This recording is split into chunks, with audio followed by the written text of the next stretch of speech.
Good afternoon students. जो हम topic discuss कर रहे थे नव पाषाण काल के बारे में, विश्व के संदर्भ में हम लोग बात कर रहे थे इस पे। और अभी तक जो आपने बातें पढ़ी है उसमें यह है कि इसे नव पाषाणिक क्रांति के नाम से जाना जाता है, नियोलिथिक रेवोल्यूशन, जिसे गॉर्डन चाइल्ड ने अपनी बुक 1936 में publish book man makes himself में ये संज्ञा दी थी। तो हम ये जानने का प्रयास कर रहे हैं कि इसे नव पाषाणिक क्रांति क्यों कहा जाता है।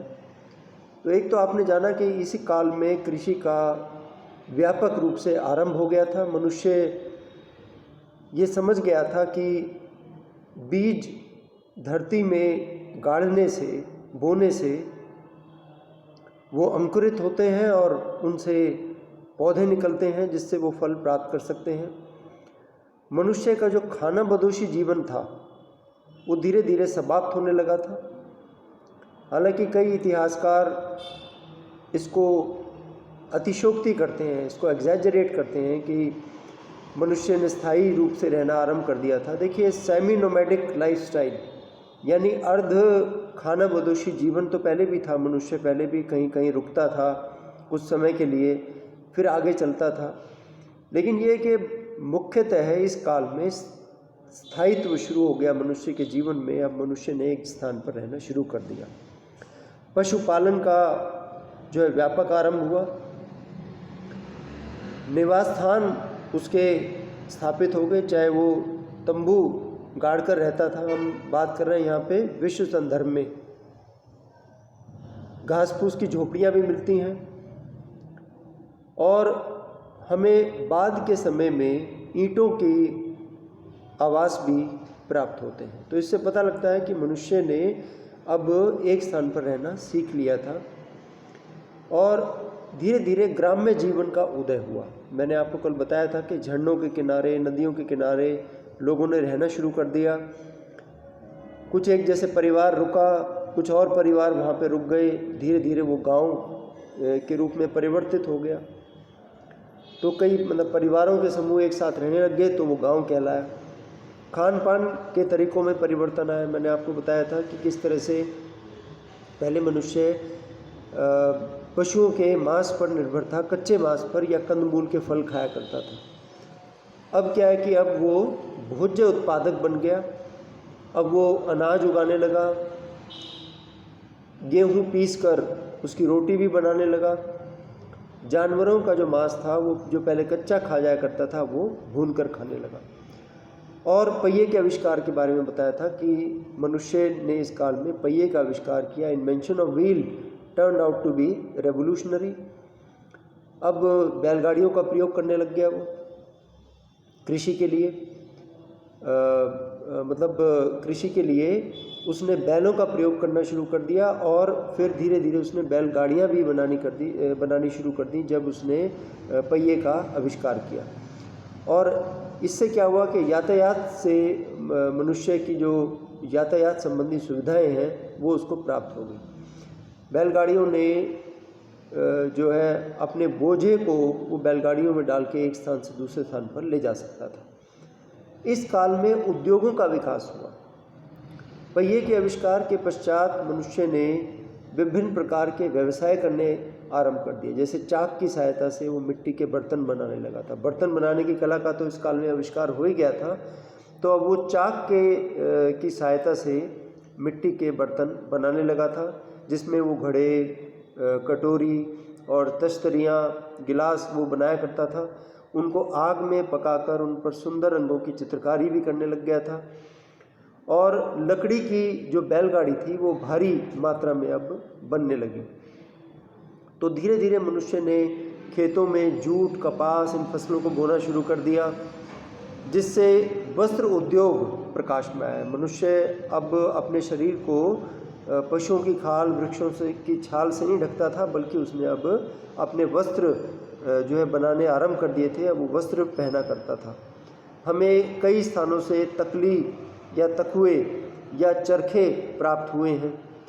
इसका मतलब ये है कि सूत काट कर वो भेड़ों से प्राप्त ऊन को वो बुना करता था, उसने कपड़े बुनने सीने आरंभ कर दिए थे।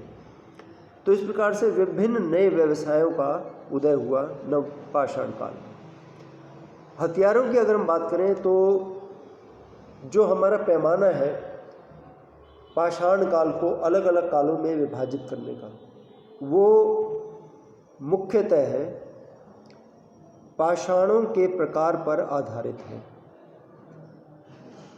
पूर्व पाषाण काल यानी पुरा पाषाण काल के जो औजार थे वो बड़े ही भद्दे, बेढंगे, बेडौल हुआ करते थे, खुरदरे हुआ करते थे। लेकिन अब जो उपकरण बनने लग गए, अब जो औजार हथियार देखने को मिले, उनमें भारी परिवर्तन आ गया। उस परिवर्तन का क्या कारण था? उस परिवर्तन का कारण था कि एक तो मनुष्य की जो कपालीय क्षमता है वो पहले से बढ़ गई थी। उसको अब समझ में आने लगा था कि अगर जानवर को मारना है तो औजार जो है, जो हथियार है, वो नुकीला होना चाहिए। साथ ही साथ उसने औजार भी बनाने शुरू कर दिए हथियारों के साथ, क्योंकि उसको कृषि करनी होती थी। जैसे हंसिया हैं या अन्य तेज धार वाले औजार हैं, वो उसने बनाने शुरू कर दिए। लकड़ी का हत्ता जो है उन पत्थरों में फंसाया मतलब उसके अंदर पत्थर फंसाए जाते थे। और औजार और हथियार कैसे थे? पहले की अपेक्षाकृत ज़्यादा धारदार थे। उनको इतना ज़्यादा जो है घिसा जाता था कि ऐसा लगता था जैसे कि उन पर पॉलिश कर दी गई हो। उतना बिल्कुल घिस कर उनको एकदम आगे से पैना धारदार बनाया जाता था, ताकि चोट मारने से कोई भी चीज़ है जिसको वो काट रहे हैं या छील रहे हैं वो आसानी से छिल जाए। और इवन वृक्ष के तने से भी वो औजार बना लिया करते थे। जो उस समय उपलब्ध होता था कोई ठोस पदार्थ, उसका वो औजार या हथियार बना लिया करते थे। जैसे इस काल के औजार हथियारों में खुरपी है, कुल्हाड़ी है, दरांती है। तो एक तरफ से तेज़ धार होती थी और दूसरी तरफ से लकड़ी का हत्था उसमें लगा होता था। तो ये क्रांतिकारी परिवर्तन था औजारों में जो परिवर्तन आया या हथियारों में जो परिवर्तन आया। हल भी बनाए जाते थे, दरांती, कुल्हाड़े, हंसिया, चाकू, छुरी, खुरपा, ये सब चीज़ें जो है उस समय बनाई जाने लगी थी। इसके बाद हम बात करते हैं व्यापार और वाणिज्य की। देखिए, ये भी इस काल में एक क्रांतिकारी परिवर्तन था। मनुष्य की चेतना में विकास के साथ साथ उसकी अब इच्छाएं भी बढ़ने लगी। और जब इच्छा बढ़ती हैं, जब आवश्यकताएं या इच्छा बढ़ती हैं तो आविष्कार होते हैं। तो उसने विभिन्न प्रकार की वस्तुओं का उत्पादन करना आरंभ कर दिया। एक तो संपत्ति और परिवार के साथ उसका प्रेम भी बढ़ गया था। उसको बोध होने लगा था कि ये जो साथ में लोग हैं ये उसके परिवार के लोग हैं। मनुष्य ने एक स्थान पर रहना शुरू कर दिया तो जनसंख्या में बढ़ोतरी हुई। इसलिए बर्तन, कपड़ा, आभूषण, बैलगाड़ी, औजार, लकड़ी का सामान वो ज़्यादा अधिक मात्रा में उत्पादन करने लग गया। कृषि पहले से अधिक उन्नत हो गई। और क्या होता था, उत्पादन ज़्यादा हो गया, कंजम्पशन कम है, तो जो बचा हुआ माल है, अब उस बचे हुए माल का वो क्या करता? उसके लिए तो वो यूज़लेस था। उसने जो यूज़ करना था वो कर लिया।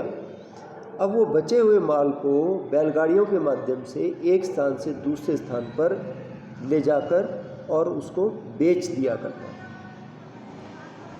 व्यापार बैलगाड़ियों और नावों की सहायता से किया जाता था। जल और थल दोनों मार्गों से किया जाता था, क्योंकि हमें यूरोप और पश्चिम एशिया के कुछ ऐसे भग्नावशेष प्राप्त हुए हैं जो कि मतलब ऐसी वस्तुएं प्राप्त हुई हैं जो कि वो वस्तुएं वहाँ नहीं बनती थी। वहाँ नहीं बनती थी तो कहीं और बनती थी, और कहीं और से वो यहाँ पे क्यों आई? व्यापार के माध्यम से। व्यापार के लिए मैंने आपको बताया, जो सरप्लस होता था, जो अतिरिक्त माल होता था, उसको लोग बेच कर आते थे। अब आप सोच रहे होंगे कि पाषाण काल में मुद्रा तो प्रचलित थी नहीं, तो लोग बेचते कैसे होंगे? ये बड़ा ही लाजमी सा सवाल है। तो देखिए उस समय मुद्रा प्रचलित नहीं थी, लेकिन उस समय एक सिस्टम था जिसे हम बोलते हैं वस्तु विनिमय प्रणाली, यानी barter system, it's called as exchange system.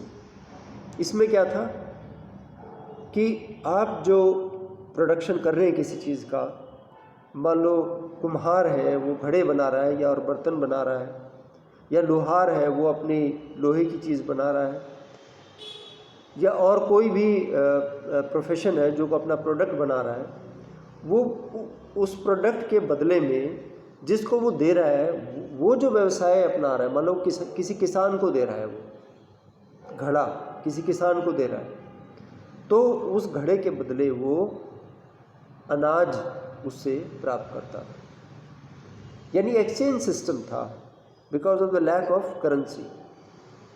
तो ये सिस्टम उस समय प्रचलित था, वस्तु विनिमय के माध्यम से व्यापार हुआ करता था, क्योंकि हमें कई स्थानों से ऐसी चीज़ें प्राप्त हुई हैं जो कि वहाँ निर्मित नहीं होती थी। इसका मतलब वो बाहर से आई हैं, तो बाहर से वो कैसे आई हैं, निश्चित रूप से जिसके पास वो सरप्लस है, जो एडिशनल है, वो उसको बेचने के लिए जो है वहाँ पर आया है।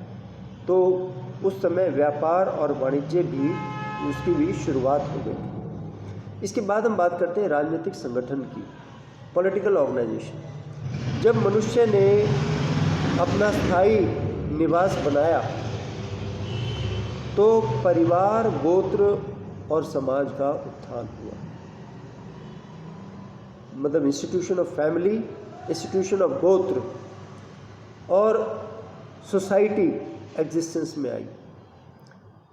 समय के साथ क्या हुआ कि मनुष्य ने भूमि पर अपना स्वामित्व जमा कर अपने अपने कबीले स्थापित कर लिए।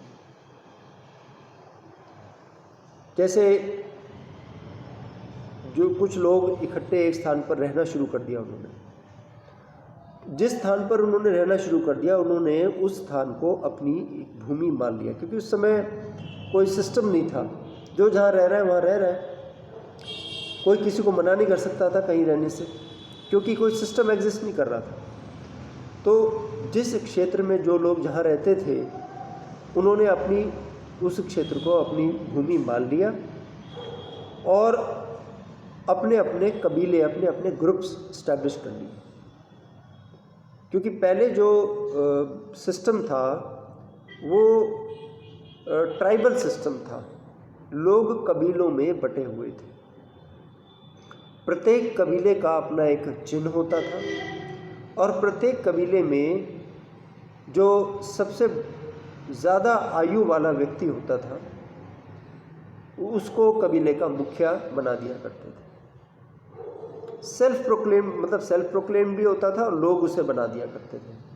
जैसे मान लो आज आप कहीं ग्रुप्स में जो है जाते हो तो कई बार ग्रुप लीडर बना दिया जाता है, और कई बार क्या होता है कि आपसे कहा जाता है भाई आप में से कोई एक लीडर बन जाओ जो कि आपका नेतृत्व करे। तो आपकी ये इच्छा होती है कोई समझदार सा, कोई बड़ी आयु वाला जो एक्सपीरियंस्ड हो उसको लीडर बनाया जाए। तो इस तरह से उस समय कबीले का मुखिया होता था। और इस काल में जनसंख्या की वृद्धि हो जाने के कारण अपने परिवार, अपने कबीले, अपने गांव की सुरक्षा का प्रबंध करना भी अनिवार्य हो गया था। इसलिए धीरे धीरे राजनीतिक संस्थाओं का विकास होने लगा। ये जो एक अलग टॉपिक है जिसे बोलते हैं स्टेट फॉर्मेशन, कि राज्य की उत्पत्ति किस प्रकार से हुई, राज्य किस तरह से बना, ये एक अलग टॉपिक है, बहुत वाइड टॉपिक है। तो इस तरह से उस काल में राजनीतिक संगठन भी हमें देखने को मिलता है कि कबीलाई तंत्र जो है एग्जिस्टेंस में आ गया था। इसके बाद हम बात करते हैं उस समय के लोगों के धार्मिक विश्वासों की। तो पहले की अपेक्षा कर देखिए, पहले तो मुर्दों को या शवों को ऐसे ही छोड़ दिया जाता था, फिर धीरे धीरे उसको जो है ऐसे छोड़ने के बजाय उसको गड्ढा खोदकर उसमें दफना दिया जाता था। फिर ये समय भी आया कि दफनाने के साथ साथ उसके साथ जो उसकी आवश्यक वस्तुएं हैं, चाहे उसके आभूषण हैं, चाहे उसके द्वारा प्रयुक्त की गई हथियार है, औजार है, वो इम्प्लीमेंट्स वो रख दिए जाते थे। तो अब ये जो धार्मिक विश्वास थे ये पहले की अपेक्षाकृत प्रबल होने लग गए। अब कुछ स्थान पर स्त्रियों की कुछ मूर्तियां भी प्राप्त हुई हैं और इन मूर्तियों को देखकर हम ये अनुमान लगा सकते हैं कि उस समय ये मूर्ति पूजा के काम आया करती थी। यानी धार्मिक विश्वास लोगों के पहले के अपेक्षाकृत बढ़ गई और मनुष्य का परलोक में विश्वास हो गया कि अब जैसे कोई व्यक्ति है वो जीवित नहीं है, वो मृत है, तो मृत होने के बाद फिर इसका जन्म होगा और इसके मृत्यु के पश्चात भी उसको उन वस्तुओं की आवश्यकता पड़ेगी तो उसके साथ उसमें दबा दिए जाते थे। तो हमें जो विभिन्न स्थानों से यूरोप में, पश्चिमी एशिया में या भारत में जो अवशेष प्राप्त हुए हैं उनके आधार पर, असल में भारत में तो आप ये लगा लीजिए कि कश्मीर की जो घाटी है, जो बेलन घाटी है और जो मेहरगढ़ का जो इलाका है, ये नवपाषाण काल के मुख्य केंद्र है। यहाँ पर जो है काफ़ी हमें वस्तुएं मिलती हैं नूतन प्रस्तर युग की। नूतन प्रस्तर यानी नव, नूतन यानी कि नया, प्रस्तर यानी पत्थर, युग, नवपाषाण युग को नूतन प्रस्तर युग भी कहा जाता है। अगर क्वेश्चन में आ जाए ना नूतन प्रस्तर युग तो आपको कंफ्यूज नहीं होना, इसका मतलब नवपाषाण युग ही है। तो अब जैसे वो ये समझता था, धार्मिक विश्वास की हम बात कर रहे थे, कि वो ये समझता था कि जो बीज बोए हैं इन बीजों की बलि दी गई है तो धरती माता प्रसन्न हुई है और उसने हमें फल दिए। ऐसे ये समझा जाने लगा कि अगर पशुओं की, अगर मनुष्यों की बलि दी जाए तो धरती माता प्रसन्न होती। तो इस तरह के धार्मिक विश्वास उस समय जो है प्रचलित हो गए थे। इसके बाद आखिर में हम बात करेंगे कला के बारे में। तो कला का इस काल में काफ़ी विकास हुआ और इसके विकास से संबंधित जो बात है वो ये है कि इस काल में बर्तन बनाए जाने लगे थे। अब बर्तन बनाने के बाद उनको मतलब जैसे चाक पर बनाए जाते थे, फिर उनको पकाया भी जाता था। पकाने के बाद जैसे कि आज के समय आप देखते हैं कि जो कई पॉटरी होती है उन पे नक्काशी कर रखी होती है, डिज़ाइन बना रखे होते हैं, तो उस समय उन बर्तनों पर भी नक्काशी की जाती थी। उन पे फूल पत्ती बनाकर उनको बहुत अच्छे ढंग से कभी कभी पशु पक्षी के चित्र बनाकर उनको सजाया जाता था। और कई बार लोग अपने झोपड़ियों में भी चित्रकारी किया करते थे। तो गुफा चित्रकारी तो हमने देख ही ली है मध्य पाषाण काल में और उच्च पुरा पाषाण काल में। गुफा चित्रकारी के हमें बहुत से नमूने, जैसे स्पेन में अल्तमीरा की जो गुफा है वो मिलती है और भी भारत में भीमबेटका नामक स्थान से मिलती है। लेकिन इस काल में जो कला थी वो बर्तनों पर भी हमें देखने को मिलती है। बहुत सुंदर सुंदर बर्तन, उन पर पशु पक्षियों और फूल पत्तियों के चित्र बनाकर उस पर नक्काशी की जाती थी और मनुष्य की मूर्तियाँ भी जो है उस समय काफ़ी मात्रा में बनाई जाती थी, जो कि हमें कला के महत्वपूर्ण नमूने देखने को मिलते हैं। साथ ही साथ झोपड़ियों के अंदर भी जो है कुछ चित्रकारी की जाती थी। कुल मिलाकर हम कह सकते हैं कि मनुष्य के जीवन में ये क्रांतिकारी काल था, क्योंकि बहुत सारी खोजें हुई। मेन जो खोजें, एक तो कृषि का व्यापक आरंभ, एक है इन्वेंशन ऑफ द व्हील और एक है अग्नि का व्यापक प्रयोग, और ये उद्योग धंधे तो हैं ही। तो इन खोजों से उसने अपने मार्ग में आने वाली बाधाओं को दूर किया। जैसे जैसे उसका जीवन समय बीतता चला गया साथ ही साथ वो शोध करना शुरू कर दिया, अनुसंधान करना उसने शुरू कर दिया और वो अनुसंधान आज तक चल रहा है। मतलब प्रस्तर युग का जो मानव है, जो अपने जीवन में आगे उसने बढ़ना शुरू किया था, जनरेशन बीत गई, जनरेशन टू जनरेशन आज भी नए प्रकार के अनुसंधान हो रहे हैं। मनुष्य अपने जीवन को बेहतर बनाने का प्रयास कर रहा है। तो ये आपका जो 2 चैप्टर्स, जो पहली यूनिट के 2 चैप्टर्स इसमें पूरे हो गए हैं। बाकी हम अगली क्लास में पढ़ेंगे। Thank you.